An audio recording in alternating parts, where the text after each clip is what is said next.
Hello everyone, I am Shalini Singh and welcome to my channel. आज हम पढ़ेंगे टेंसेस के बारे में और ये पार्ट 2 होने वाला है। टेंसेस का पार्ट 1 हम ऑलरेडी पढ़ चुके हैं जिसमें हमने इनडेफिनिट और कंटिन्यूअस पढ़े थे सारे टेंसेस के। आज हम सारे टेंसेस के परफेक्ट और परफेक्ट कंटिन्यूअस को कवर करेंगे। ठीक है, तो यहाँ पे मैं लिख देती हूँ पार्ट 2 है ये। ठीक है, पार्ट 1 जिन्होंने नहीं देखा है वो देख लेना। ठीक है, लिंक मैं डिस्क्रिप्शन में दे दूंगी। तो यहाँ पे हम आज बात करने वाले हैं सारे परफेक्ट टेंसेस की। ठीक है, तो सबसे पहले स्टार्ट करते हैं प्रेजेंट परफेक्ट से। ठीक है, प्रेजेंट परफेक्ट से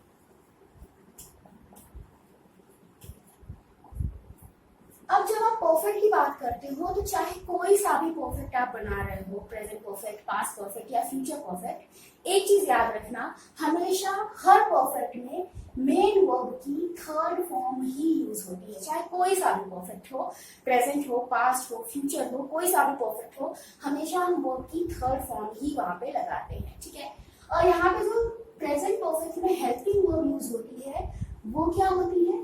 हेल्पिंग वर्ब होती है हैज और हैव। सिंगुलर के लिए हम हैज का यूज करते हैं और आई और प्लूरल के साथ हम हैव का यूज करते हैं। ठीक है, सिंगुलर के लिए हैज और आई और प्लूरल के साथ हैव का यूज हम करते हैं। अब सेंटेंसेस बनाना स्टार्ट करते हैं। जब हम पॉजिटिव सेंटेंस की बात करेंगे तो ये जो रूल होता है पॉजिटिव का, उसमें क्या होता है? Subject plus helping verb plus verb की third form plus object. Helping verb तुमको पता है, क्या हेल्पिंग वर्ब लगेगी? हैज या हैव। ठीक है, ये तुम्हारी हेल्पिंग वर्ब लगेगी। ठीक है, अब मैं एग्जांपल दे रही हूँ, एग्जांपल से समझो। मैं काम पूरा कर चुकी हूँ। एक चीज याद रखना कि इसमें हिंदी में चुका है, चुकी है, चुकी हूँ ऐसे वर्ड यूज होते हैं। ठीक है, वह खेल चुका है। ठीक है, अब जब आप इसको चेंज करोगे, मैं के लिए क्या लगाओगे? आई लगाओगे। आई के साथ हेल्पिंग वर्ब क्या लगेगी? हैज या हैव लगती है। तो हमने क्या लिखा? I have. पूरा करने का कंप्लीट होता है और कंप्लीट की थर्ड फॉर्म हमको यहाँ पे लगानी है। वर्ब की कौन सी फॉर्म लगानी है? थर्ड फॉर्म लगानी है। तो कंप्लीट का क्या हो जाएगा? Completed the work. क्या पूरा किया है? काम पूरा किया है। ठीक है, और सेकंड क्या है? वह खेल चुका है। वह की इंग्लिश क्या होगी? ही सिंगुलर है तो ही के साथ क्या लगेगा? हैज या हैव? हैज का यूज होगा, हैज लगा दिया हमने। खेलना का क्या होता है? प्ले। प्ले इंग्लिश होती है खेलने की, और प्ले की थर्ड फॉर्म क्या होती है? प्लेड होती है। ही हैज प्लेड, वह खेल चुका है। ठीक है, अगर यहाँ पे होता है कि वह क्रिकेट खेल चुका है तो हो जाता है ही हैज प्लेड क्रिकेट। ठीक है, आई होप समझ में आया हो। अब जब हम नेगेटिव की बात करेंगे तो नेगेटिव में आपको कुछ नहीं करना, सिर्फ ये जो हेल्पिंग वर्ब दिख रही है ना, इसके बाद आपको नॉट लगा देना है। ठीक है, हेल्पिंग वर्ब के बाद क्या लगा देना है? नॉट लगा देना है। देखो नेगेटिव का रूल भी यहाँ पे मैं लिख देती हूँ। नेगेटिव के लिए क्या हो जाएगा? Subject plus helping verb plus not plus verb की third form plus object. Helping verb तुमको पता है कि प्रेजेंट परफेक्ट में क्या हेल्पिंग वर्ब यूज होती है? हैज या हैव। ठीक है, तो इन्हीं सेंटेंसेस को मैं नेगेटिव में चेंज कर दूं तो क्या हो जाएगा? I have completed the work. क्या हो जाएगा? मैं अपना काम पूरा नहीं कर चुकी हूँ। क्या हो जाएगा?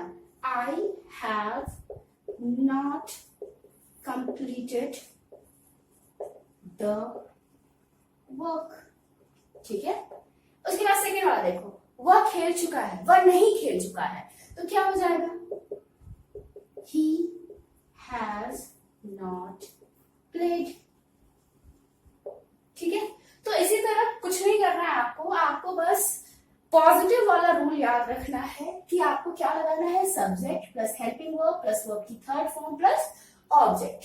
ठीक है, वर्ब की थर्ड फॉर्म हर परफेक्ट में लगती है, ये भी कॉमन चीज है, ये याद रखना। हेल्पिंग वर्ब हैज और हैव लगेगी, और जब हम नेगेटिव बनाएंगे तो बस जस्ट इसी हेल्पिंग वर्ब के बाद क्या लगा देंगे? नॉट लगा देंगे, हो जाएगा। ठीक है, इसके बाद है हमारा इंटरोगेटिव सेंटेंसेस। इंटेरोगेटिव में तुमको क्या करना है, कुछ नहीं करना, जो पॉजिटिव का रूल याद किया था ना अभी, पॉजिटिव का रूल दिमाग में है, आपको बस क्या करना है, हेल्पिंग वर्ब को सब्जेक्ट की जगह कर देना है, सब्जेक्ट को हेल्पिंग वर्ब की जगह कर देना है, हो गया। ठीक है, तो क्या हो जाएगा, helping verb plus subject plus verb की third form plus object plus question mark. ठीक है, तो आपको पता है कि इंटरोगेटिव सेंटेंस दो टाइप के होते हैं, एक जिनकी हिंदी में स्टार्टिंग क्या से होती है, दूसरे जिनमें क्या, क्यों, कैसे, कब, कहाँ, ये वर्ड्स बीच में आते हैं। तो जब भी तुमको ऐसे सेंटेंसेस दिखे जिसमें क्या, क्यों, कैसे, कब, कहाँ, ये सारे वर्ड हिंदी में सेंटेंस के बीच में आए, तो उनकी इंग्लिश बनाते समय क्या करोगे, WH वर्ड्स को यहाँ पे आगे ऐड कर दोगे। ठीक है, WH वर्ड को आगे ऐड कर दोगे। ठीक है, तो क्या हो जाएगा, बस आगे WH वर्ड लग जाएगा और बाकी चीजें सेम की सेम रहेंगी। ठीक है, एग्जाम्पल से समझो, अगर यहाँ पे है वह खेल चुका है, और अगर इसको मैं इंटेरोगेटिव में ऐसे बोलूं, क्या वह खेल चुका है, या फिर मैं ऐसे बोल दूं, वह क्यों खेल चुका है, वह क्यों खेल चुका है।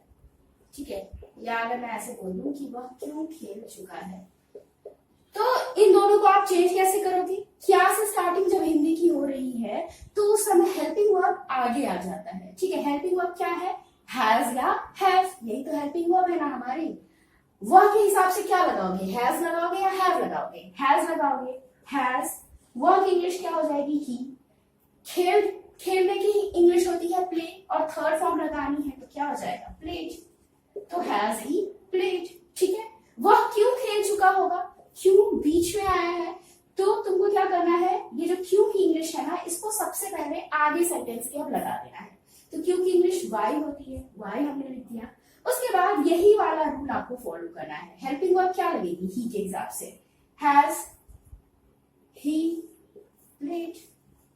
ठीक है, आई होप समझ में आया हो। कुछ नहीं करना, टाइप 1 और टाइप 2 में कंफ्यूज मत होना, सिर्फ यही वाला रूल याद रखना। जब टाइप 2 वाला होगा तो उसमें क्या करोगे, बस आगे क्वेश्चन वर्ड या WH वर्ड जो भी कहना चाहो कह लो, वो तुम आगे लगा दोगे। ठीक है, बाकी हो जाएगा। ये देखो टाइप 1 का बन गया, ये टाइप 2 वाला इंटेरोगेटिव बन गया। ठीक है, इसके बाद बात करते हैं इंटेरोगेटिव निगेटिव। इसके बाद जो फोर्थ टाइप का सेंटेंस होता है वो होता है इंटेरोगेटिव निगेटिव। मतलब ऐसे सेंटेंसेस जो कि इंटेरोगेटिव भी हो, निगेटिव भी हो। जैसे अगर मैं कहूं, क्या वह नहीं खेल चुका है, क्या वह नहीं खेल चुका है, तो यहाँ पे देखो सेंटेंस कैसा है, इंटेरोगेटिव भी है और इसमें नहीं भी लगा है, नेगेटिव भी है। तो ऐसे सेंटेंसेस में क्या रूल लगता है, ऐसे सेंटेंसेस में तुम्हारी हेल्पिंग वर्ब आगे आ जाती है, फिर सब्जेक्ट होता है, फिर नॉट होता है, फिर वर्ब की थर्ड फॉर्म, फिर ऑब्जेक्ट, फिर क्वेश्चन मार्क। ठीक है, और अगर आपको इनको इस तरह से लिखना है, जैसे आपको पता है हेल्पिंग वर्ब क्या है हमारी, हैज और हैव है ना, हैज और हैव हेल्पिंग वर्ब है। तो इस तरह से भी आप लिख सकते हो, हैजंट या haven't plus subject plus verb की third form plus object plus question mark. ठीक है, तो दोनों तरीके से आप लिख सकते हो, या तो हेल्पिंग वर्ब आगे लगाओ, नॉट को सब्जेक्ट के बाद लगाओ, या तो अगर आपको नॉट को हेल्पिंग वर्ब के साथ लगाना ही है तो आप उसको इस तरह से लिखोगे। ठीक है, एग्जाम्पल देखो, क्या वो नहीं खेल चुका है, तो क्या हो जाएगा, has he not played, has he not played. या फिर आप इसको ऐसे भी लिख सकते हो, हैजंट ही प्लेड। ठीक है, अगर ऐसा होता क्या मैं नहीं खेल चुका हूं, अगर ऐसा होता क्या मैं नहीं खेल चुका हूं, तो उस सिचुएशन में क्या होता, उस सिचुएशन में होता हैव आई नॉट प्लेड। या फिर आप ऐसे भी लिख सकते हो, हैवंट आई प्लेड। ठीक है, टोटली आप पे डिपेंड करता है कि आप कैसे लिखो। आप चाहो तो नॉट को सब्जेक्ट के बाद भी लगा सकते हो।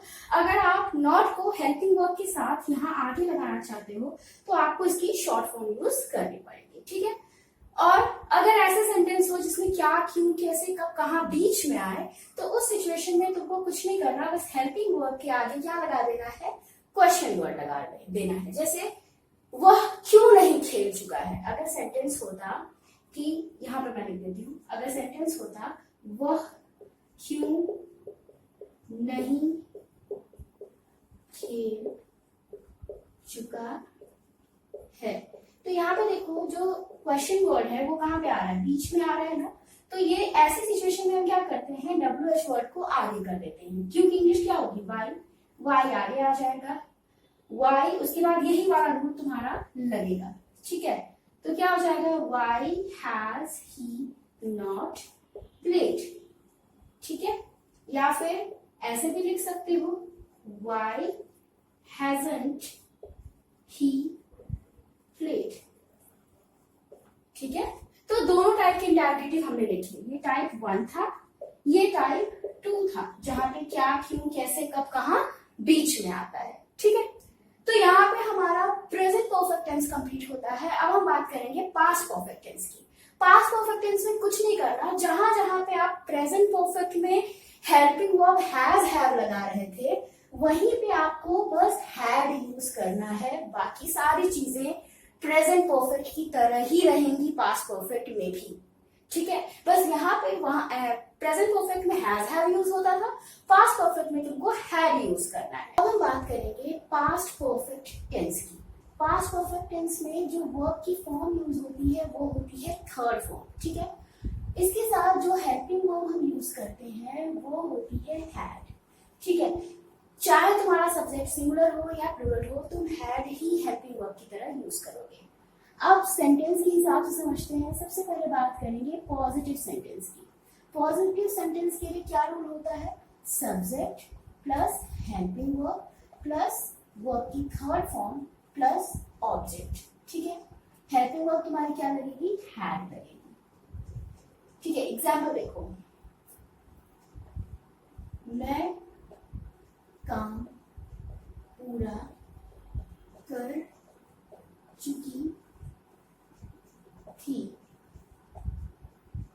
वह बाजार जा चुका था। तो अब जब हम इसको चेंज करेंगे तो एक चीज याद रखना, हिंदी में लास्ट में इन सेंटेंसेस के चुका था, चुकी थी ऐसे वर्ड्स लगे रहते हैं, ये इनकी पहचान होती है हिंदी में। मैं के लिए क्या लगाओगे, आई के साथ हेल्पिंग वर्ब क्या लगेगी, हैड लगेगी। पूरा करने का क्या होता है, कंप्लीट होता है, और कंप्लीट की थर्ड फॉर्म हो जाती है कंप्लीटेड। क्या पूरा किया है, वर्क पूरा किया है, कंप्लीटेड द वर्क। सेकेंड है वह बाजार जा चुका था, वह ही। ठीक है, मैस्कुलिन जेंडर है तो ही के साथ भी हैड ही यूज करोगे, चाहे तुम्हारा सब्जेक्ट कैसा भी हो तुम हैड ही यूज करोगे। जाने का क्या होता है, गो, और गो की थर्ड फॉर्म क्या हो जाती है, गॉन। कहाँ गया है, market, he had gone to market. ठीक है, तो इस तरह से हमने पॉजिटिव सेंटेंस को समझा। जब नेगेटिव सेंटेंस की बारी आएगी तो कुछ नहीं करना, बस हेल्पिंग वर्ब के बाद क्या लगा देना है, नॉट लगा देना है। ठीक है, तो हेल्पिंग वर्ब तो तुम्हारी हैड है ही, इसके साथ तुम बस नॉट लगा दोगे तो क्या हो जाएगा, subject plus had plus not plus verb की थर्ड फॉर्म प्लस ऑब्जेक्ट। अब इन्हीं सेंटेंसेस को जब तुम नेगेटिव में चेंज करोगे तो क्या हो जाएगा, मैं काम पूरा नहीं कर चुकी थी, तो क्या हो जाएगा English, I had not completed the work. वह बाजार नहीं जा चुका था, अगर मैं कह दूं वह बाजार नहीं जा चुका था तो क्या हो जाएगा, he had not gone to market। ठीक है, तो कुछ नहीं करना, पॉजिटिव का रूल याद रखना है और नेगेटिव में बस हेल्पिंग वर्ब के जस्ट बाद क्या लगा देना है, नॉट लगा देना है। और हेल्पिंग वर्ब है क्या, हैड है, तो हैड के जस्ट बाद हम क्या लगा देंगे, नॉट लगा देंगे। ठीक है, अब बात करते हैं इंटरोगेटिव सेंटेंस की। ठीक है, यहाँ पे हमने नेगेटिव भी देख लिया। अब हम बात करेंगे इंटेरोगेटिव सेंटेंसेस की। इंटेरोगेटिव सेंटेंस में पॉजिटिव का रूल याद है, क्या करना है, हेल्पिंग वर्ब को आगे कर देना है और सब्जेक्ट को पीछे कर देना है। मतलब सब्जेक्ट और हेल्पिंग वर्ब की जगह को आपस में क्या कर देना है, चेंज कर देना है। ठीक है, तो हेल्पिंग वर्ब आगे आ जाएगी। हेल्पिंग वर्ब क्या है, had plus subject plus verb की third form plus object plus question mark. अगर इन्हीं सेंटेंसेस को मैं इंटेरोगेटिव में चेंज करूं और मैं कह दूं कि क्या मैं काम पूरा कर चुकी थी, क्या मैं काम पूरा कर चुकी थी, तो क्या हो जाएगा इंटेरोगेटिव, इसका हो जाएगा had I completed the work.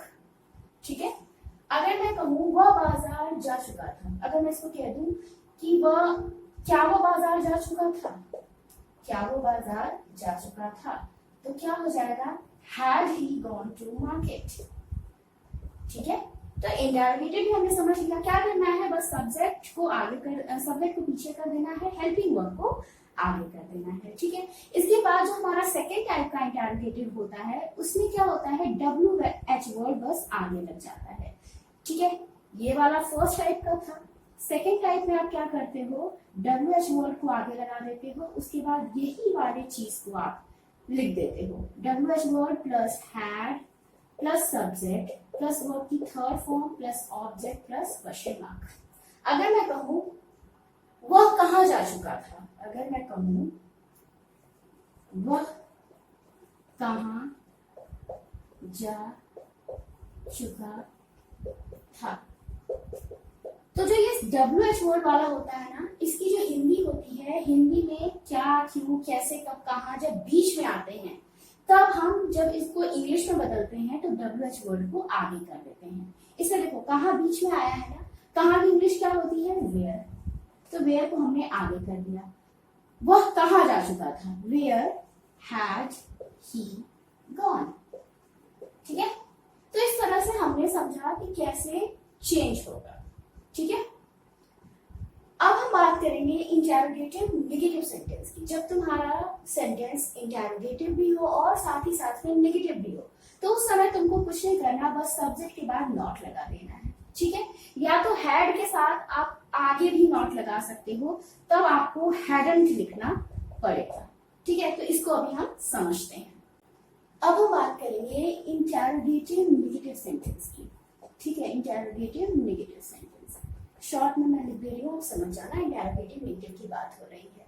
तो इसमें तुम्हारा इंटेरोगेटिव सेंटेंस भी होता है और सेंटेंस नेगेटिव भी होता है। ठीक है, तो इसके लिए रूल क्या लगता है, helping verb plus subject plus not plus verb की third form plus object plus question mark. ठीक है, या फिर आप नॉट, अब यहाँ पे हेल्पिंग वर्ब क्या है, हैड है ना, तो आप हैड के साथ भी नॉट लगा के ऐसे भी लिख सकते हो, hadn't plus subject plus verb की third form plus object plus question mark. ठीक है, एग्जाम्पल देखो, क्या वह बाजार नहीं जा चुका था, क्या वो बाजार नहीं जा चुका था। ठीक है, यहाँ पे देखो इंटेरोगेटिव भी है सेंटेंस, साथ ही साथ में नेगेटिव भी है, नहीं भी लगा है। तो इसके लिए क्या करोगे, आप लिखोगे पहले हेल्पिंग वर्ब, हैड, क्यों हेल्पिंग वर्ब आगे आई, क्योंकि सेंटेंस क्या से स्टार्ट हुआ है, इसीलिए हमको हेल्पिंग वर्ब आगे लिखनी पड़ेगी। Had he not gone to market. ठीक है, या फिर आप इसको ऐसे भी लिख सकते हो, hadn't he gone to market. ठीक है, अगर मैं कहूं कि वह बाजार क्यों नहीं जा चुका था, वह बाजार क्यों नहीं जा चुका था, तो यहाँ पे देखो, यहाँ पे जो इंटेरोगेटिव वर्ड है, जो क्वेश्चन वर्ड है, वो कहाँ पे आया है, बीच में आया है। तो इसकी इंग्लिश को हम आगे कर देंगे, क्योंकि इंग्लिश क्या होती है, वाई, वाई के बाद क्या लगाओगे, had he not gone to market. या फिर आप ऐसे भी लिख सकते हो जहां पे आप हैड और नॉट को साथ में भी लगा सकते हो। Why hadn't he gone to market? ठीक है, तो ये रहा हमारा interrogative related sentence. I hope आपको समझ में आया हो। ठीक है, कुछ नहीं करना, बस इंटेरोगेटिव वाला रूल याद रखना है। या तो उसमें अब आप सब्जेक्ट के बाद नॉट लगाओ, या तो आप हेल्पिंग वर्ब के साथ इस तरह से भी शॉर्ट फॉर्म में भी नॉट लगा सकते हो। ठीक है, दोनों सही है। और यहाँ पे हमने दोनों टाइप के सेंटेंसेस समझ लिए, एक जो कि हिंदी में क्या से स्टार्ट होते हैं, दूसरे जिनमें क्या, क्यों, कैसे, कब, कहाँ बीच में आता है। ठीक है, और फिर हमने इनको ट्रांसलेट भी करके देख लिया। तो इस तरह से हमारा पास्ट परफेक्ट टेंस कंप्लीट होता है। अब बात करेंगे फ्यूचर परफेक्ट टेंस की। तो अब हम बात करेंगे फ्यूचर परफेक्ट टेंस की। तो इसमें भी वर्ब की थर्ड फॉर्म लगेगी और हेल्पिंग वर्ब क्या लगेगा, विल हैव और शैल हैव। विल हैव और शैल हैव। ठीक है, आपको पता है आई और वी के साथ हम शैल लगाते हैं, बाकी सबके साथ हम विल लगाते हैं, लेकिन अब हम आई और वी के साथ भी विल का यूज करते हैं। तो पॉजिटिव सेंटेंस से स्टार्ट करते हैं। क्या रूल हो जाएगा, subject plus helping verb plus verb की third form plus object. Helping verb क्या लगेगी यहाँ पे, विल हैव और शैल हैव। ठीक है, तो इस तरह से भी आप लिख सकते हो, सब्जेक्ट प्लस विल हैव या शैल हैव प्लस वर्ब की थर्ड फॉर्म प्लस ऑब्जेक्ट। ठीक है, अब एग्जाम्पल के थ्रू समझो। क्या नहीं, वह बाजार जा चुका होगा। वह बाजार जा चुका होगा। ठीक है, वे काम पूरा कर चुके होंगे। इसमें हिंदी में लास्ट में चुका होगा, चुकी होगी, चुके होंगे ऐसे वर्ड यूज होते हैं।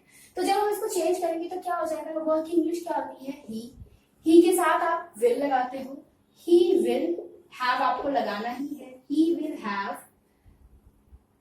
जाने का क्या होता है, गो, और गो की third form gone. He will have gone to market. ठीक है, उसके बाद है वे काम पूरा कर चुके होंगे। वे का क्या होता है, दे होता है। दे के साथ भी आप विल लगाते हो तो विल हैव हो गया। काम पूरा करने का क्या है, पूरा करेगा, कंप्लीटेड। कंप्लीट होता है, थर्ड फॉर्म क्या हो जाएगी, कंप्लीटेड द वर्क। ठीक है, इसके बाद जब आप नेगेटिव की बात करोगे तो नेगेटिव में क्या हो जाता है, आपका नॉट लगेगा, लेकिन नॉट लगाओगे कहाँ, याद रखना, नॉट विल और हैव के बीच में लगेगा।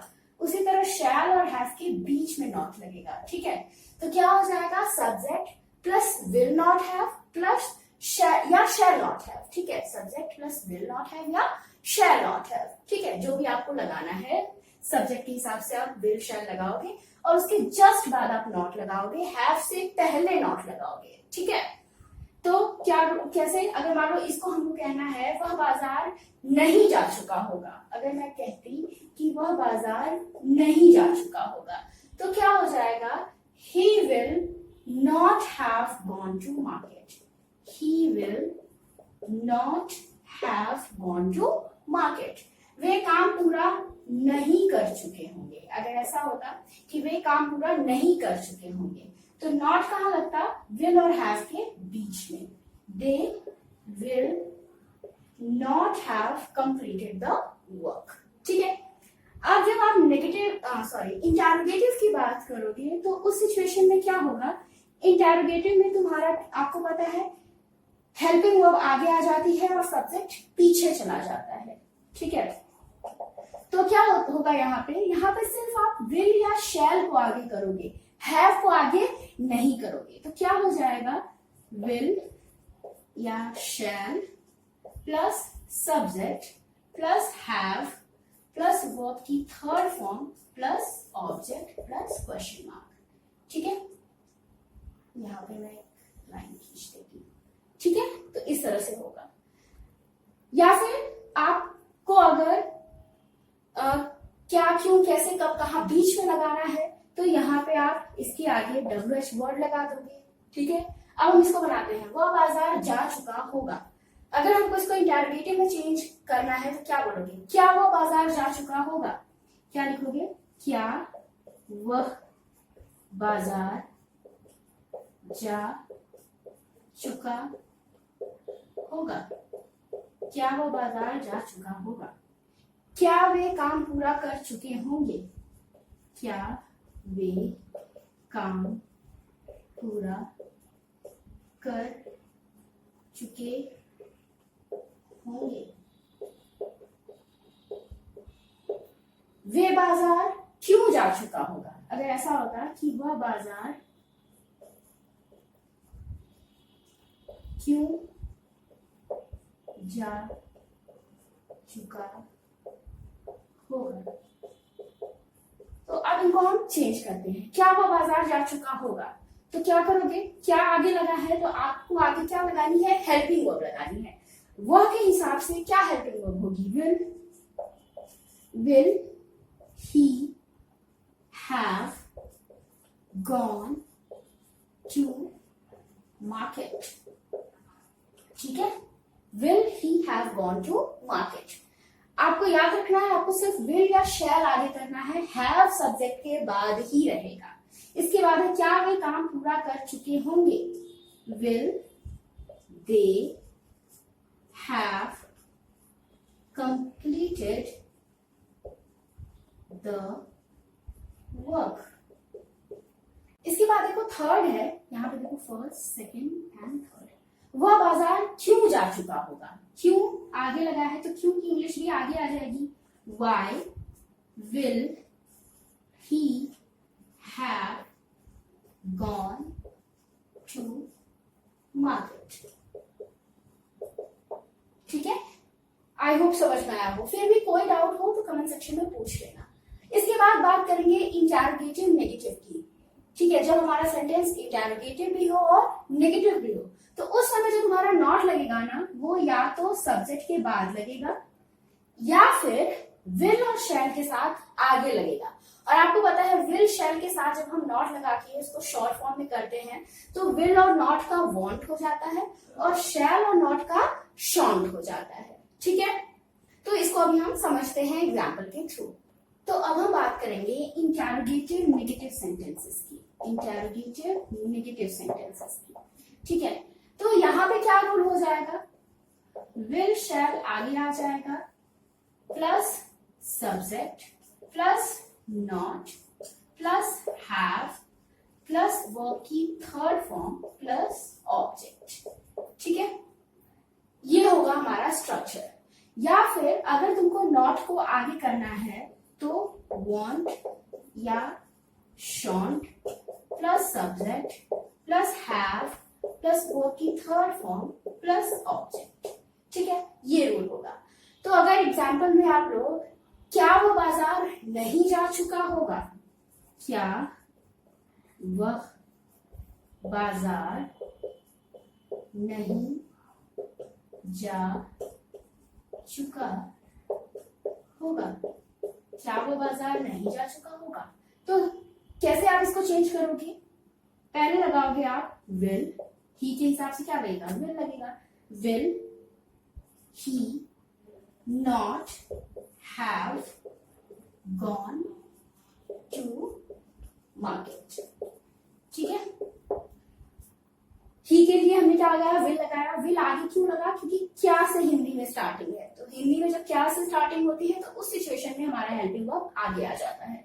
तो विल हो गया, वह के लिए ही हो गया, नॉट नहीं के लिए लगा, हैव आपको लगाना ही है परफेक्ट पे, तो यहाँ पे फ्यूचर परफेक्ट में हैव लगता है तो हैव लगा दिया, वर्ब की थर्ड फॉर्म, वर्ब की third form gone to market, ठीक है। और अगर यहाँ पे ऐसे होता, वह बाजार क्यों नहीं जा चुका होगा, वह बाजार क्यों नहीं जा चुका होगा। जब क्या क्यों कैसे कब कहा बीच में आए तो आपको पता है कि जो भी क्वेश्चन वर्ड होता है वो आगे आ जाता है इंग्लिश में। तो क्यों की इंग्लिश हो जाएगी why, why will he not have gone to market। या फिर आप इसको ऐसे भी लिख सकते हो, why won't he have gone to market। ठीक है, दोनों तरीके से आप लिख सकते हो। इसको भी ऐसे भी लिख सकते हो, won't he have gone to market। ठीक है, तो इस तरह से हमने इंटेरोगेटिव नेगेटिव भी समझा। अब हम बात करेंगे प्रेजेंट परफेक्ट कंटिन्यूअस टेंसेस की। इसके बाद है हमारा प्रेजेंट परफेक्ट कंटिन्यूअस टेंस। हमने परफेक्ट तक सारा पढ़ लिया, प्रेजेंट परफेक्ट पढ़ा, पास्ट परफेक्ट पढ़ा, फ्यूचर परफेक्ट पढ़ा। अब हम पढ़ेंगे प्रेजेंट परफेक्ट कंटिन्यूअस टेंस। तो इसको हम नेक्स्ट वीडियो में पढ़ेंगे। आई होप जो भी हमने आज पढ़ा वो सब आपको समझ में आया हो। वीडियो अच्छा लगा हो तो लाइक कर देना, शेयर कर देना और चैनल को सब्सक्राइब कर देना। Thank you for watching.